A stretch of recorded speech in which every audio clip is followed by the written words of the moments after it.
Welcome to the Moviegoers Society podcast brought to you by Nerdtropolis.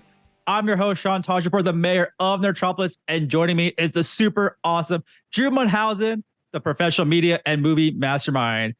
Greet these great folks, Drew. Hi, thank you. Thank you for having me once again. Welcome to episode 2 of the Moviegoers Society podcast. I can't believe it's in 2 episodes already. I mean, I'm surprised we did one right. with Mission Impossible 7. So I'm glad we can continue this and hopefully the streak goes on. But this podcast, we dive into the world of cinema where we explore everything from beloved classics to latest blockbusters, which the summer is full of them. So just grab your popcorn, guys, find your favorite seat in the theater of your imagination and join us as we embark on this thrilling cinematic adventure. And Drew, I'm back from San Diego Comic-Con just in time to do this podcast. How was your trip? How was your weekend? It was awesome. Want to hear a couple of great things I did before we jump into this? Absolutely. So I watched the first 20 minutes of Mutant Mayhem, the new Teenage Mutant Ninja Turtles movie. So I got to watch the first full 20 minutes and I got a little emotional watching it. I just loved it. It's really speaks to what we grew up to. The artwork is amazing. The characters, everything in that is amazing. So I think we're in for a big treat. And I got to meet Kevin Eastman, who is one of the co-creators of the Turtle. So that was super exciting. So I think we're all excited for this movie. Are you excited for this one? I really am. And, before, like when it was announced, before we had a trailer, like I like Teenage Mutant Ninja Turtles fine. I'm not nearly as nostalgic for it as I think you are. But, I like the Turtles in general. That being said, when the trailer dropped for this movie and I saw the animation style and what they were going for with the vibe, I am all in on this. And I can't imagine from your perspective. I know sometimes at these cons and things that they'll show like 20-minute segments of movies, like you said, that's got to be so tough for it to cut off. And you're just like, oh, I want to watch it all. Yeah, I was super excited. 20 minutes was enough. We got me super pumped. But that was just the icing on the cake. There was a lot of fun stuff with Ninja Turtles throughout the weekend. But I got to interview Todd McFarlane, the creator of Spawn and Image Comics. So I got about 15, 20 minutes with him. So I have that interview coming for Nerdtropolis. And I loved it. He's an entrepreneur. He's a creator. He is a lot of things. And so to kind of pick his brain and kind of learn a lot of things, it was almost like a learning session for me, speaking to Todd McFarlane himself about Image Comics, McFarlane Toys, and Spawn. Is there anything you can tease from that interview? Like any kind of cool highlights or something to look forward to? Well, he's an entrepreneur and so am I. So I asked for him a lot of advice, but he just says, get used to eating a lot of mac and cheese, which I think a lot of people understand what he means by that. Mm-hmm. The hustle and grind it takes to start a business and to just kind of do the things you want to do if you really want them to make them happen. There's some sacrifices, a lot of sacrifices you got to make, but the end product will be amazing if you just keep to it. So I'm excited to share some of that interview. I'll probably do it in sound bites and stuff like that, but it was a great time with him. I also got to go to one of my favorite podcast shows. I went to Fat Man Beyond with Kevin Smith and Mark Bernardin. So that was exciting to go see that live. Do you watch that show? I've watched it, not regularly, but I've watched it. And I've seen Kevin Smith live. I've seen him do, I think when he was here in Houston and at the Improv years ago. So like I've seen his, some of his shows before, but yeah, I love Kevin Smith. Yeah, that's a great show with Mark Bernardin. And I got to go to a panel with Mark as well for his short film Splinter. So it's just fun to kind of combine things at the con, right? You go to a panel, there's stuff afterwards. So it's a very, very cool way to do the con this year. And on top of that, my girlfriend got really lucky winning an exclusive from San Diego Comic-Con and got to meet Jamie Lee Curtis and get her comic book Mother Nature signed for me. Actually, she did it for me, but she got to go meet her, which was a pretty awesome experience. I think that's the coolest experience at the con this year's the ability to meet Jamie Lee Curtis if you win that lottery. Well, that's really cool. And I was going to ask you, and you've already mentioned some people like Kevin Smith and Jamie Lee Curtis, and I saw some of your like Instagram stories and things over the weekend. I guess my question for you is, with the SAG-AFTRA strike and what's going on, did it feel like there was a kind of a hole or something missing from San Diego Comic-Con, or like did it still feel like a really great fleshed out experience? Like I'm kind of curious to see if that was kind of looming large over the con as a whole or not. It was my first time at San Diego Comic-Con, but I've been to many other conventions. I've been to even New York Comic-Con. I even been to the Toy Fair. It's totally different, but the vibe was massive. It was large. People were there. It felt amazing. I didn't feel anything was missing. It's only, I guess, when you go to one one, a lot of things got canceled because a lot of appearances couldn't be made. But on top of that, I think the most obvious thing is when they're having panels and there's questions, the audience does not understand what the SAG strike and the writer's strike is about, because some of their questions was diving into movies, and they had to clarify a couple of times in some of the panels that very graciously they said, we apologize, we can't really answer that question, but sometimes they'll find a way to answer it in a way that, you know, gives the audience the answer they're looking for, but not directly talk about it, but just the gist of the question being asked. So that's probably the only thing, some strange interactions with that, with the audience not understanding how the SAG strike works. But I think everyone's been super respectful about it and stuff like that. And even, you know, for the Jamie Lee Curtis, I'm sure a lot of people just mentioned they just love her work. No questions were asked about anything else. And I think everyone understood it, but it's definitely a first time. It's never happened like there's been a SAG and writer's strike. So, but very huge audience, a lot of stuff to do. I'm going back for sure. Hopefully they will invite Nerdtropolis back to cover next year, but I'm all in. I'm all in for San Diego Comic-Con. Great experience. It's a bucket list item for a lot of people. So it's awesome you got to do that. No, for sure. In this episode 2, as you mentioned, we are tackling Barbenheimer. 2 movies in one. Barbenheimer is like the hottest catchphrase in the summer, I think. It'll be in the dictionary soon, right, Drew? I think so. Yeah, it's like it's so funny how these trends start, and like there's no way the studios can predict how people are going to jump on them. And I know a lot of people were seeing things on social media of people going to Barbenheimer double screenings, and there are people that I wouldn't have expected to be going to them or to be spending all day in a movie theater. It's like pretty awesome. Loving the vibes. Yeah, a lot of people going to the movies this weekend. Greta Gerwig's Barbie and Christopher Nolan's Oppenheimer head to head this weekend and blew up the box office. They blew it up. I can't believe it took these types of movies to really break the box office with impressive numbers. I think combined globally, they're over $500 million. When you combine the box office numbers for both of them, Barbie brought in about 337 million, and then Oppenheimer follows with 175 million. So that's a lot of money this weekend for 2 movies.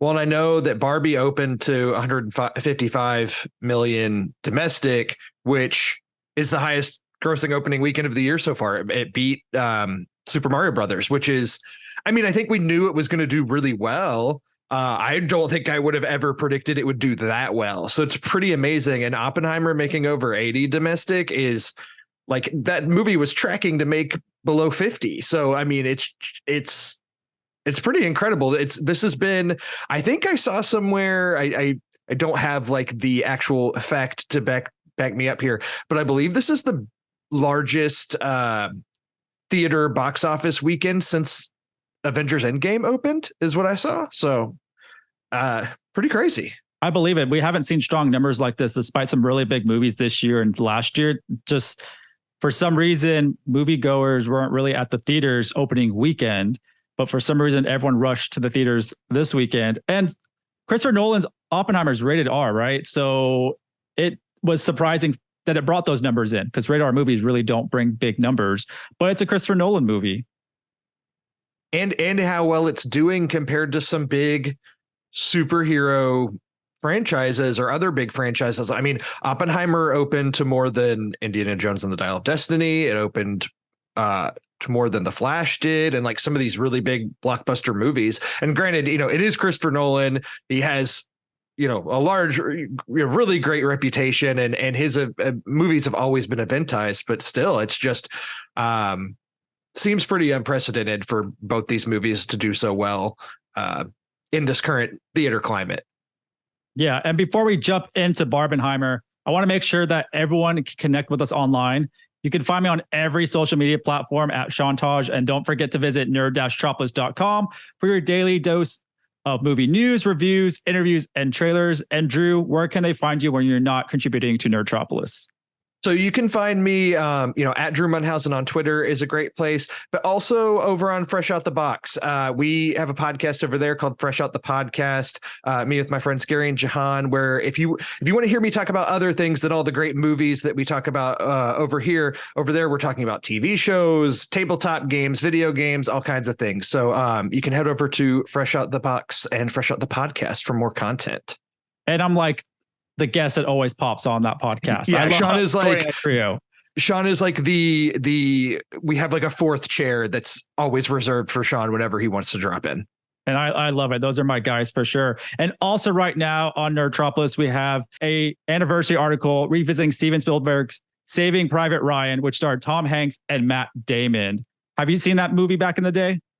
Many times. I actually just rewatched it maybe like 2 years ago or so. Man, it holds up. It's still really good. I think I've seen that a couple of times. I need to rewatch it. I know it's a powerful movie. Have you seen it lately? I actually have it on 4K on physical media. So, I'm one of those guys. Well, there you go. And in that article, I did link it to a 4K on Amazon that you can get, which I probably have to buy myself. And we also have some updates on Saw X, which apparently takes place between 1 and 2. Saw X, aka Saw 10. And then the Continental, a prequel to John Wick. And we also have a handful of trailers from the Marvels to Invincible Season 2. Gran Turismo, Drew, I will be joining you for that screening. I'm all in for Gran Turismo, so we'll be talking that on we're gonna be talking about that on the next podcast for sure. And then we have a review of Haunted Mansion coming up later this week. So we got a lot of good stuff on the website. But I'm excited to see Gran Turismo when we go together. I love cars, you know that, so that's gonna be exciting. Yeah, that's your bread and butter for sure. It's like combining your two peak passions, movies and cars. That is for sure. And I think I'm getting the GTR to drive that they show in this movie. So Nissan, I think, will be sending me a brand new GTR to embrace my fast side and get on the streets. That'll be really fun. But we got 2 movies, Oppenheimer and Barbie. I saw Barbie, Drew saw Oppenheimer, and then he went and saw Barbie. How many days afterwards? I saw it on the Friday night that it released. So I think I saw Oppenheimer on Tuesday evening, and I saw Barbie on Friday evening in a fully packed theater. Yeah, and I saw Barbie on Tuesday, and then I watched Oppenheimer this morning as we're recording this. Boy, so first off, it's worth noting that Sean saw Oppenheimer today, and we have not talked about it at all. So he knows what I thought of it because I wrote the review for Nerdtropolis, but I do not know anything about what he thinks about it. So we haven't talked. So I might sit here and praise this movie only for Sean to take me down a peg after. I don't know. We'll see. But anyways, I thought Oppenheimer was phenomenal. I mean, for me, everything on paper, I haven't read American Prometheus, the huge J. Robert Oppenheimer that the movie is based off of, the biography that's based off of. And I wasn't familiar with everything regarding his story, but still, when I found out this is what Christopher Nolan was doing as his next project following Tenet, it wasn't what I expected, and it was hard for me to get excited about a biopic about Oppenheimer. But when the trailer started dropping and started seeing the visuals and everything, I was here for it. And I can't say I was overly excited for the plot, but just more of the Nolan event and what it was. And that being said, I was blown away. The direction and everything was great. I think from a crafts perspective, just the way this movie was made is pretty amazing. And Cillian Murphy, I want to talk about him for a second because he's obviously been around for a while, like a very reliable character actor. And he's had lead roles in the past, and he's had Peaky Blinders, the show. And I still watched Oppenheimer and was blown away by him. And as I was watching it, I was thinking, this is going to be the career defining role for Cillian Murphy. This is going to be the role that people remember him for. At this point, he's probably close to a lock for a nomination for Best Actor at the Oscars. And I just, for somebody who's been consistently great anyway, to still be so blown away by their performance, it was a very pleasant surprise. And I don't think that this movie is perfect, but I just was riveted the entire time, and the way that the score plays into it with the pacing, it just keeps you on the edge of your seat. And there's a feeling of just like anxiety and underlying, and when it got to the end and kind of what the overall message was, which I won't spoil, even though this is based off a real story and you might no history, but I just where it ended, it didn't feel like it was pandering or anything like that, because it definitely has a very big message and reflection at the end. And yeah, I walked out of the theater happy, and it was one of those that even as I thought about it after the fact, I my response only got more positive as we went on. So I loved Oppenheimer. I was excited to be able to come on here and rave about it today. So Drew, what do you give it our 5-star rating? I gave it a 4.5 out of 5. I really loved it, and I think that there's just some issues with some of the female characters and how they're represented and things like that that could have been done better. And there's just like little nitpicky things, but overall, I mean, this was, if you take out the Dark Knight trilogy and you're just going with Nolan's non-Batman filmography, I would put Oppenheimer. It's definitely like 1 or 2 on my rankings list. I'm a big Interstellar fan as well. So, but yeah, just really, really liked it. So you'd be surprised what I thought about this. I'm in agreement with you almost on everything, actually. And I give it a 4 out of 5 stars. I love the movie. First of all, it has a wonderful cast. Cillian Murphy kills it. And the casting was just amazing, but it was also random at times. I felt like it was kind of fun to see some of these actors pop up that I didn't pay attention to the trailers or I didn't know they were in it. But just seeing like Jack Quaid pop up was really cool. And I did not know that Gary Oldman was in this movie until I looked up the credits and I was like, wait, he plays Harry Truman, and he is just unrecognizable, obviously. And there's also a couple other people that are in here, like Josh Hartnett. I love seeing him in this movie. I knew that he was in this movie, but I have not seen him in anything in forever. So it's really exciting to see him back. And Robert Downey Jr. really kills it in this movie, I think, too. He was really fun to watch. I think his performance is also Oscar-worthy performance. I think at this point, I would be shocked if he also doesn't get a nomination, especially since we're seeing something different from Tony Stark and what we've seen from him over the past several years. So, yeah, I didn't get to talk about it, but you're right. It's like a who's who of the cast in this movie. It's almost fun to not read the cast list beforehand and just watch it. And every 5 minutes, you're like, oh, there's that person, and oh, there's that person. There's constantly people showing up. Even people like Rami Malek, who's a recent Oscar winner, who's like has like a pretty small role in this, but he's in it. Like and it seems like he plays the same type of like demeanor in each movie. I want to kind of see his range a little bit more. I mean, he's a great actor, but you just know it's Rami Malek the way he performs. He has like that signature style performing. And also like Josh Peck is in this from Drake and Josh from Nickelodeon. Mm-hmm. If you watch that, so that was fun to watch. And then Casey Affleck, I had to double take to make sure that was Casey Affleck that I saw. So there's a lot of random names. There's just a ton of people that are constantly going in and out of the door in this movie. Yeah, and David Dastmalchian's in here, and I also saw him at Comic-Con, and he has a couple cool movies coming out, but he's popping up in everything, and he was just an Ant-Man as well. So there's a lot of people in here, and I agree with you. The score, I think, is what makes this movie. The movie arguably does not work without the score. It is crucial to the movie. And it's brilliant. It works. It just makes it more exciting. I feel like, especially when some of the scenes aren't really exciting, it's kind of plain, maybe just a walking scene or something like that. It just adds so much tension to really what's going on. So I loved it. I thought it's a powerful and very important movie with a strong message, and people can go watch the movie to figure out what that message is. It's very Nolan-esque, this film, and it's very masterful and engaging. It's a 3-hour long movie, which I think is pretty long, especially if there's trailers shown. I got trailers and commercials, which was odd.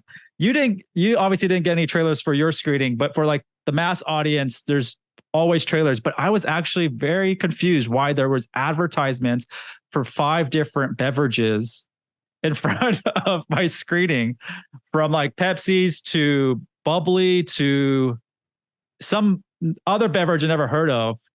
So I'm not sure what was going on with that tie-in at that movie theater for my screening. Added an extra 45 minutes probably to my my runtime. No. But yeah, it's a very long movie, and I wish it was made for a wider audience. I think that's where it kind of misses the mark a little bit, because you can get more people to watch a movie this important if the runtime is not 3 hours. I think this movie will do also just as well as it's doing right now in theaters when it hits digital or ends up on a streaming platform. I think it's going to get another resurgence once that happens, and it'll be talked about again once it hits those platforms. Yes, but like I still think even despite that, it's like the fact that it made as much money that it did over the weekend, like people are showing up to the theater to see it, which is awesome. It is a Universal movie, which I believe those usually go to Peacock, so we could see it on Peacock within like 45 days or something like that. I think is usually what they do.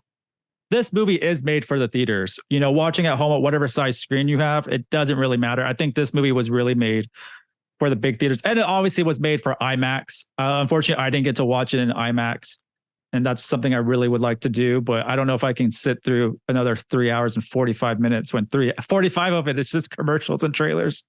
It's kind of a shame that for us being in Houston area, that the only like real IMAX screen that we have in the city is under construction currently when Oppenheimer comes out. Just it stinks.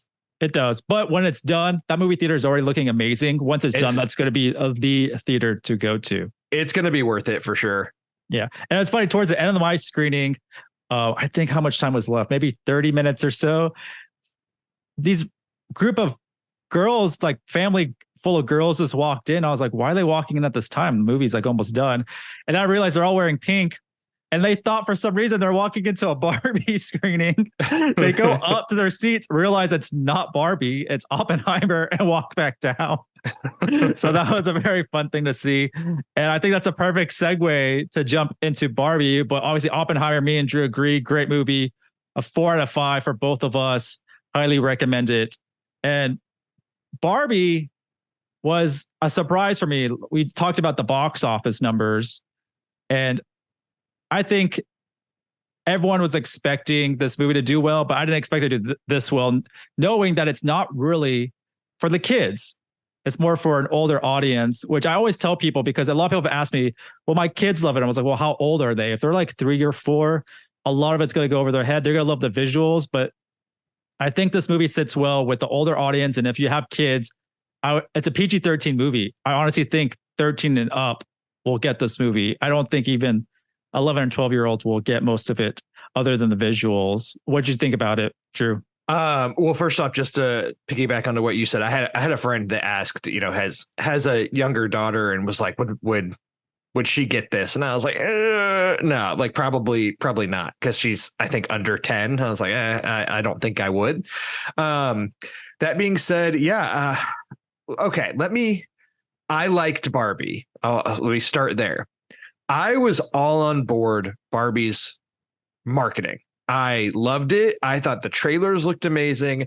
I was all for Barbie. And this weekend, as excited as I was to see Oppenheimer, I was more excited to get to see Barbie. Like, I really wanted to see Barbie. Everything about its marketing campaign was working for me. Maybe my expectations were too high, but I was in like inject it into my veins mode. Like, let's go. And that being said, I liked it. I didn't love it, but I did think the comedy played really well, especially a lot of the first half of the movie that takes place in Barbie Land is all just incredibly done. And then the movie has like some tonal shifts in what it's doing, and some of it worked for me and some of it didn't. And I think that the overall message at the film, it's kind of ironic, like Barbie and Oppenheimer are like two completely different things, but at the end both have like really big and important messages, which I think is really great for a weekend at the movies.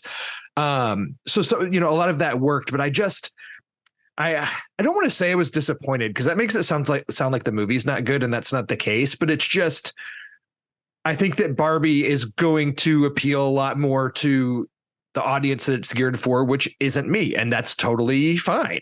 I was in a fully packed theater with a lot of moms and daughters that were laughing the entire time. So this movie works. And Margot Robbie is incredible in it. Ryan Gosling is hilarious and wonderful, and I think is getting a lot of the praise. But Margot Robbie is really great as well. And just talk about another movie that has a who's who cast. But yeah, I mean, with Barbie, the humor, the visuals, everything there is really, really well done. I love Greta Gerwig. I loved Lady Bird and Little Women. I think she's incredible, and I will see everything that she does moving forward. I think Barbie is still of a high caliber, and it doesn't, her reputation and her streak that she's on, Greta's streak, is like untarnished. But yeah, I wanted to love it, but I instead just liked it a lot. How about you, Sean? Yeah, I thought I was going to love it. I enjoyed it, but I just felt like it was off because based on the trailers, I wasn't expecting this type of movie because it is kind of dark when it comes to some of the messaging and the story of why Barbie goes into the real world and what her thoughts are at the time is really dark. And that's why I'm like, kids really shouldn't be hearing this type of stuff that, she's thinking about in her head that makes her go into that world and kind of solve what's going on with her. She's really going through these changes in the Barbie world and wants to head off to this real world and see what's going on. But Margot Robbie is the perfect Barbie. She plays this brilliantly. But for me, what kept me entertained was just Ryan Gosling playing Ken and his outstanding portrayal of the boyfriend that Barbie never needed. That's what I love about it. His job is beach. He just beaches. I love it. That's probably one of my favorite jokes in that. But without Gosling, I don't think I would have enjoyed it as much. He goes off the rails completely. He is all in as this Ken and brings a lot of fun and laughter to it. And also Kate McKinnon as the weird Barbie is amazing. I really thought those two in this movie really made it more fun and a little bit more lighthearted than the messaging they were trying to put in front of us. I have it just depends on the project with Kate McKinnon, and when she's used right, I think she's really funny, and she's used right in Barbie. She is great. Also, Ryan Gosling, 42 years old, one of the best sets of abs I've ever seen in my entire life in this movie. Oh my goodness.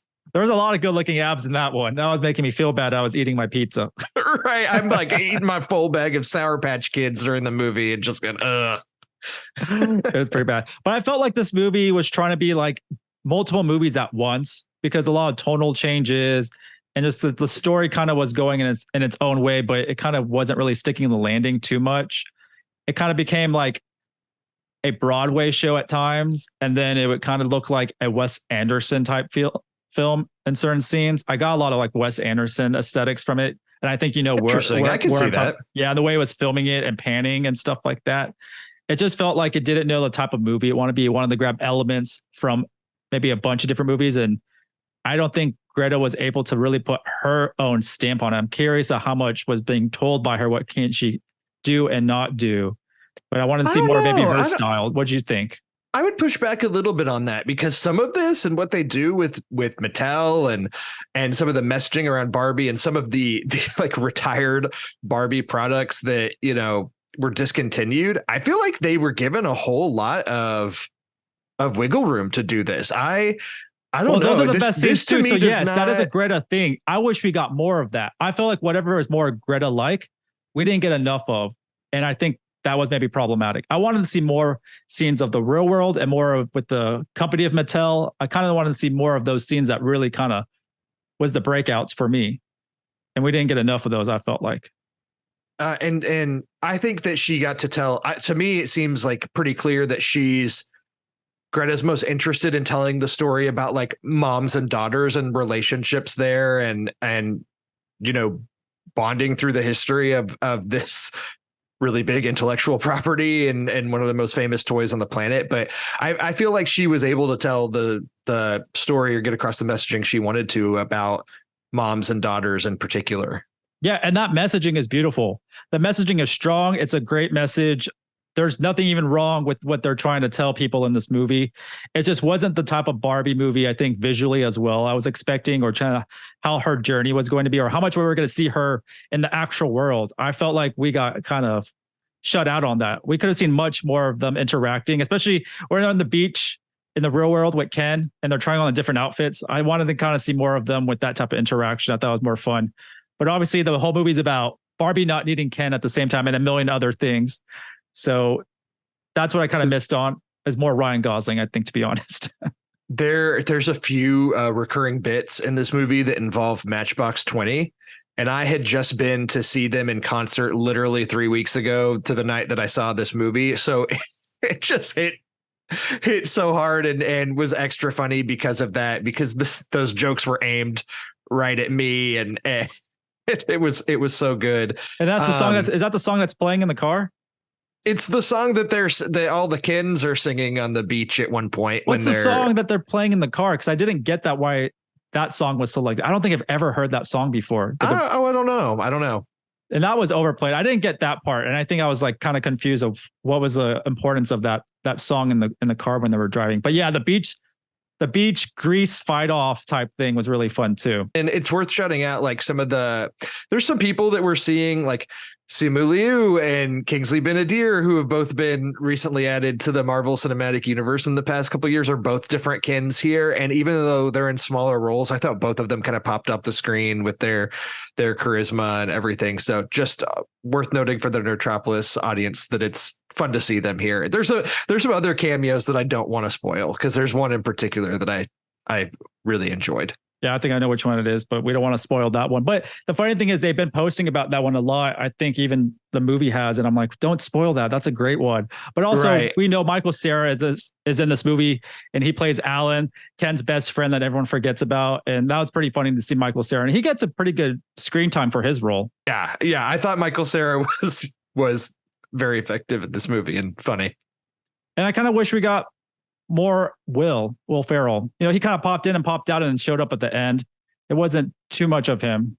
A lot of the Mattel stuff is the stuff that really wasn't working for me much during the movie, of like the CEOs and what exactly they were doing, or I don't know.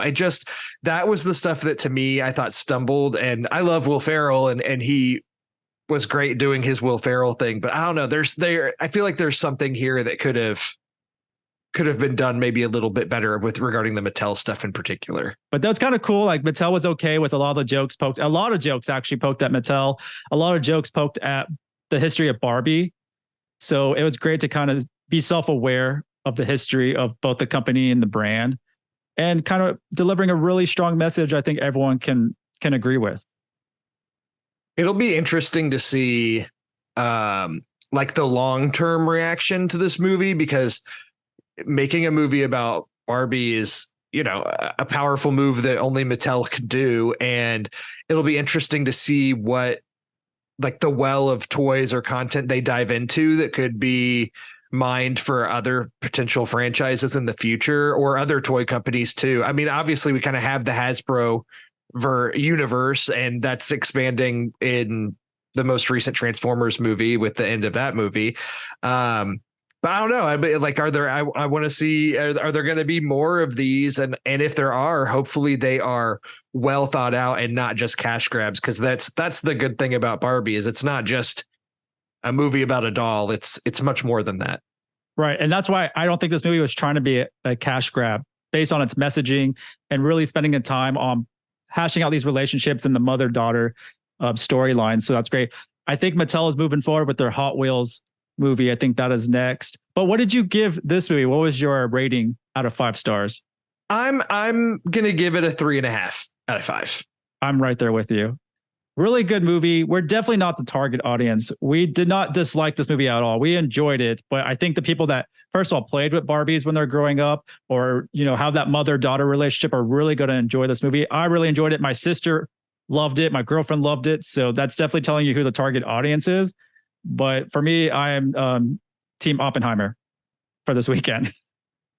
I'm also team Oppenheimer, I guess, if I have to choose a team. But I'm glad that both of these movies could come out and have this big blockbuster weekend that it had. It's just kind of a fun thing to happen in this kind of just difficult time in the theater experience, with people just not going the way that they were back in 2019. So yeah, this is super exciting for for the movie theaters for sure. I think the movie theaters are super happy to see people spending like their whole day at the theater. People are just watching one movie and then going to the next one. I would say, honestly, probably watch Oppenheimer first and then go to Barbie. I think that's the best way to have your movie going experience be the best. I also agree. I think definitively that's the order you see these movies in. You see Oppenheimer, then you see Barbie.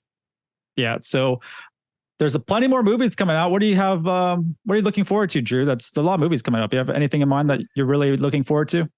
Yeah. So we mentioned we're going to be seeing Gran Turismo, which again, I feel like looks way better than it has any right to be. I'm kind of excited to see that. I hope that it's as exciting as the trailer looks and based off of a true story is interesting. I don't know if I'm going to get myself out to see Haunted Mansion or not. I'll have to see. I'll have to talk to you and get your thoughts on it and see if it's worth me going to see it. Yeah, you're going to have to get my thoughts on that one. But I do want to give everyone that's listening a heads up. If you're really interested in seeing the new Ninja Turtles movie in advance, we actually have an advanced screening tab on our website. And Paramount has sent me links for us to share all these free passes to watch the new Ninja Turtles movie, Mutant Mayhem, early. So if you're in LA, New York, Chicago, Dallas, Houston, or San Antonio, that's a lot of cities. Hopefully one's nearby you to watch this movie early. Just go to our website and click the advanced screening tab and just grab your pair. I mean, I'm excited to watch this. I think I'll be watching it real soon. And I'm going to be super excited. I watched the first 20 minutes and I'm already excited just playing that in my head right now. I'm just like, this movie's going to rock. I'm definitely going to be wearing my, they gave us they gave us masks and I picked a Donatello mask. And so I'm going to wear that when I watch the movie, I think this weekend or so. So I'm super excited for that one. I also want to shout out, I know Haunted Mansion is releasing this weekend, but also releasing wide is Talk to Me, the A24 horror movie that my review's up on Nerdtropolis. And I talked about it a little bit last week, so I won't dive into it again. But if you're a fan of horror, I highly recommend going to see Talk to Me this weekend when it releases. And they had a special screening of that movie at Comic-Con and people were loving it. Oh, great. They were just loving it. But I'm excited for our next episode. I think we're going to have a couple movies to talk about. But before we sign off, Drew, once again, where can people find you? So you can find me at Drew Munhausen on Twitter or look up Fresh Out the Box and Fresh Out the Podcast. And you can find Fresh Out the Podcast on, Apple Podcasts or Spotify or anywhere, same places that you can find this great podcast, the Moviegoers Society podcast. Yeah, super excited for our next episode. But thanks again for joining us for episode number 2 of the Moviegoers Society. Once again, I'm Tajipour, the mayor of Nerdtropolis, and I will see you at the movies along with Drew.